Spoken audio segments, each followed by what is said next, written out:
আর্জেন্টিনার কাছে 4-1 গোলে হারের পর বরখাস্ত হয়েছে ব্রাজিলের সাবেক কোচ দরিবাল জুনিয়র। এরপরই সিবিএফ ঘোষণা দিয়েছে নতুন কোচ নিয়োগ দেওয়ার।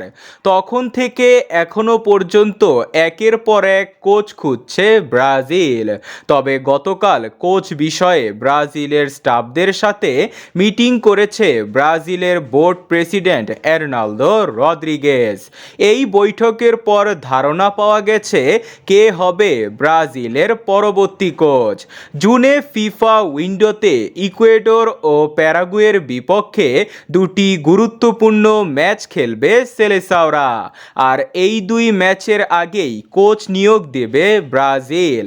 বাছাই পর্বের পয়েন্ট টেবিলে 21 পয়েন্ট নিয়ে 4 নম্বরে রয়েছে ব্রাজিল। বিশ্বকাপে যেতে হলে হাতে বাকি আছে 4টি ম্যাচ। এখান থেকে 2টি ম্যাচ জিততে হবে।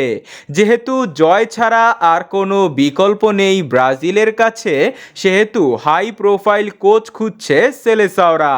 মিটিংয়ের পর জানা গেল ব্রাজিলের কোচ হওয়ার দৌড়ে সবচেয়ে বেশি এগিয়ে আছেন 46 বছর বয়সী অ্যাবেল ফেরেইরা। কারণ ক্লাব বিশ্বকাপের জন্য এই মুহূর্তে রিয়াল মাদ্রিদের কার্লো অ্যানচেলত্তিকে পাচ্ছে না 5 বারের বিশ্ব চ্যাম্পিয়নরা। একই অবস্থা আল হিলালের জস জেসুসের।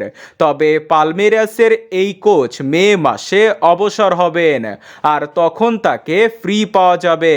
তবে নতুন করে ব্রাজিলের কোচের রাডারে যোগ হয়েছেন হোসে মরিনহো। জানা গেছে তিনিও কোচ হিসাবে শক্তিশালী প্রার্থী হয়ে আছেন।